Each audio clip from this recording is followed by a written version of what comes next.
una cartica que yo guardo donde te escribí, que te sueñe que te quiero tanto, que hace rato está mi corazón latiendo por ti.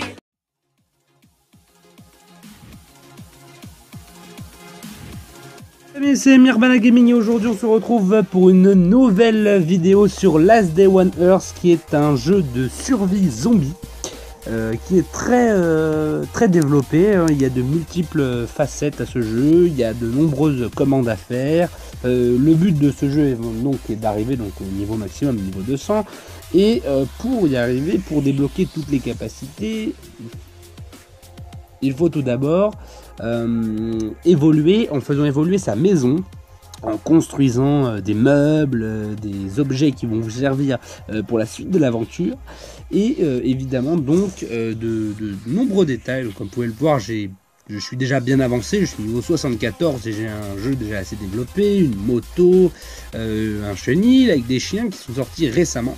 Donc voilà, à la base vous démarrez avec une maison, avec une pièce qui est endommagée. Déjà tous les murs ne sont pas refaits,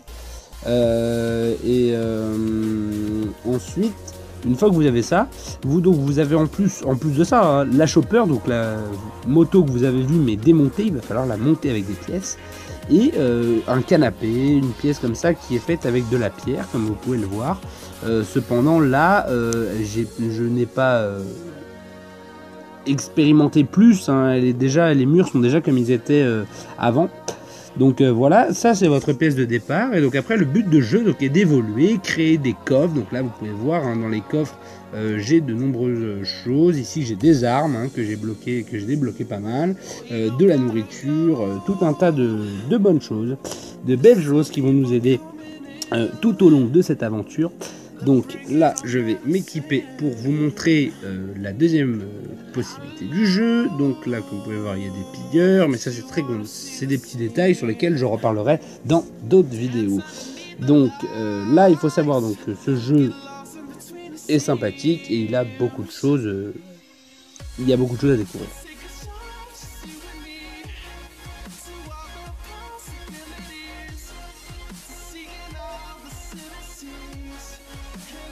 Alors là vous pouvez voir qu'il y a donc un événement. Alors là c'est un événement de motard en effet, donc on va pouvoir y aller.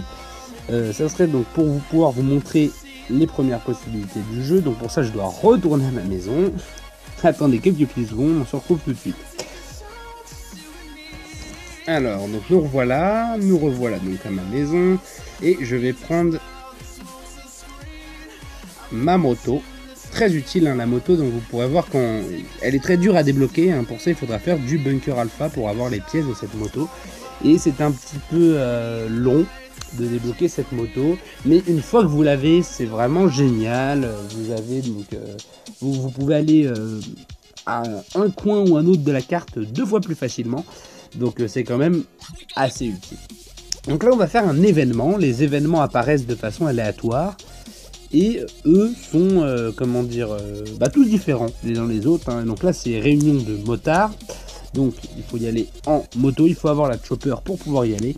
Donc là je peux y aller puisque je l'ai, et donc là on va affronter des bots, hein, du jeu, qui sont des IA, mais le but étant de les tuer pour avoir ensuite ce qu'ils ont soit dans leur moto soit sur eux, pour voir s'il y a du bon stuff à avoir pour être bien équipé. Donc là comme vous pouvez le voir, là il y a marqué aire de repos, et là vous voyez à côté une tête de zombie sur 3, donc c'est une catégorie 1 sur 3. Donc c'est pas une grosse, ce sera pas non plus des énormes butins. Les gros butins sont sur des caisses qui généralement sont vers les 3 zombies de difficulté. Alors là, alors peut-être que ça a changé depuis. Hey, par ici, à l'aide, quelqu'un, oui. Ah, peut-être qu'il faut aider ce motard.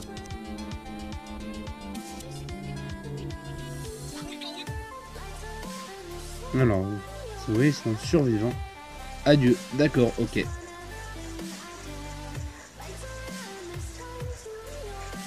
Ils sont où?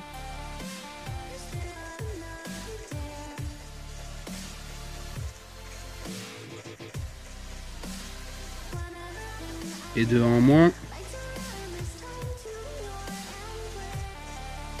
Ça sera survivant, ça sera suffisant. Et yes, voilà, ma maîtrise a fait que j'ai réussi à les avoir. Alors, ils ont un semblant de stuff, mais bon, rien d'exceptionnel. Peut-être éventuellement le pantalon pour l'armée. Alors les armures normalement du SWAT c'est vachement bien hein, parce que ça vous procure beaucoup de choses. Mais là dans le cas actuel ça sera pas nécessaire parce que je suis déjà bien équipé et ça ne sera pas nécessaire d'en arriver là. Donc je vais récupérer tous les jours. Vous avez 3 bouteilles hein, et 3 nourritures qui sont gratuites, qui vous sont offertes par le jeu tous les jours pour pouvoir donc vous restaurer. Parce que là j'étais un peu en alerte rouge haut là. Ça a failli être une catastrophe. Vous voyez j'ai plus beaucoup d'armure. Mais comme j'en aurai dans pas très longtemps, pour moi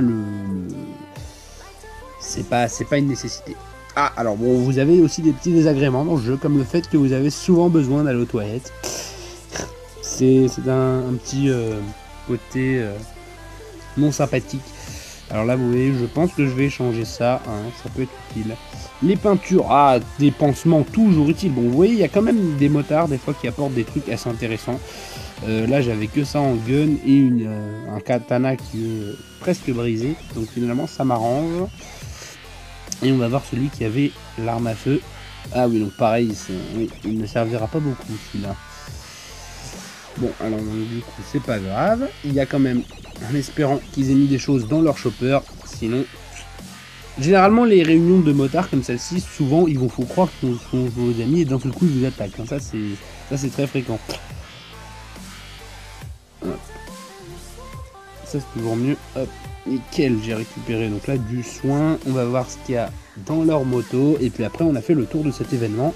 Oh, magnifique, une caisse d'armes. Alors ça c'est génial, un Glock qui est équipé, enfin qui a déjà un équipement comme vous pouvez le voir, un chargeur amélioré. Donc qui est un peu plus durable. Génial ça. Ils ont des bons trucs dans leur moto finalement, je retire ce que j'ai dit. Oh là là, mais c'est que c'est intéressant. Non mais en fait je retire ce que j'ai dit, il y a des choses intéressantes hein. En fait ça dépend, hein, c'est très aléatoire. Des fois vous tombez sur un loot mauvais, de vraiment mauvaise qualité. Il n'y a rien du tout d'intéressant. Autant là, il y a quand même des choses intéressantes hein. Là je dis pas que ça m'intéresse pas, ça serait faux de dire ça. Il y a des choses intéressantes, bon celle-ci j'en ai déjà trop par contre, donc je vais prendre celle-là. Et donc après vous choisissez hein, constamment comme ça ce que vous voulez dans votre loot, ce qui vous intéresse vous. Et puis après donc évidemment quand vous fabriquez des items, parce que l'avantage de ce jeu c'est que vous démarrez avec dans l'arbre des technologies les 3 premiers, la hachette, la pioche et la lance. Et après plus vous gagnez de niveau, plus vous avez du stuff. Donc une fois que vous avez du bon stuff comme ça, vous vous êtes équipé. Donc là, vous voyez, j'ai une armure qui s'est un peu relevée et j'ai du matériel à rentrer. Donc je ne reviens pas bredouille de cette aventure. Je vais juste chercher ma chopper quand même. Hein. Quoi qu'il arrive, ne vous inquiétez pas, même si vous oubliez de la reprendre, elle revient automatiquement à votre base. Mais le tout étant quand même, hop, de l'avoir. C'est toujours quand même pour le fun de la reprendre dans l'autre sens. C'est toujours pratique. Ensuite, donc là je vous ai présenté quelques aspects pratiques du jeu. Donc la maison que vous avez au départ, bon là je l'ai un peu améliorée, mais vous avez une idée. Et ensuite, tout ce que vous trouverez ensuite sera optionnel, voire même, si je peux le dire ainsi, tous les événements déjà sont aléatoires. Hein. Et donc je vous présente rapidement la map, avant malheureusement la fin de cette vidéo. Donc là vous voyez la map est assez grande quand même d'une certaine façon, même s'il y a peu de choses. Alors là vous avez donc les bosquets de différents niveaux. Vous voyez orange c'est pour deux niveaux de zombies, 3 niveaux de zombies rouges. Et donc dans les rouges on peut croiser des zombies déjà qui ont beaucoup de vie. Ils sont très nombreux les zombies. Et en plus il peut y avoir le gros. Alors celui-ci il est horrible, hein. C'est un zombie énorme qui a 2000 de vie et qui est très très durable. Et donc ensuite ici vous avez là la ferme, pareil, niveau difficulté 3, le motel plus abordable et des maisons de bots qui sont des IA aussi, que vous pourrez cambrioler quand vous aurez des équipements. Ensuite vous avez 2 tours de guet, une ici et une de l'autre côté. Celles-ci elles ont un intérêt concret, c'est qu'une fois que vous aurez réparé un générateur qui est dans l'arbre de technologie à débloquer, le générateur il est où est-ce qu'il est? Il est là, générateur électrique. Vous en fabriquez un. Vous le reconstruisez, il y a des matériaux à avoir. Vous le mettez sur votre chopper, vous l'amenez à la tour de guet, vous faites le ménage parce qu'il y a toujours des zombies autour de guet. Et une fois que ceci est fini, vous êtes tranquille, vous pouvez avoir une nouvelle zone qui se dévoilera ici et vice versa de l'autre côté dans ces zones là, voilà, au-delà de la tour de guet. C'est pas tout, mais là je vais retourner à ma base. Et oui, car malheureusement cette vidéo touche à sa fin, mais ne vous inquiétez pas, évidemment on se retrouve très prochainement pour de nouvelles vidéos sur Mervana and Foxhead Gaming. Ciao!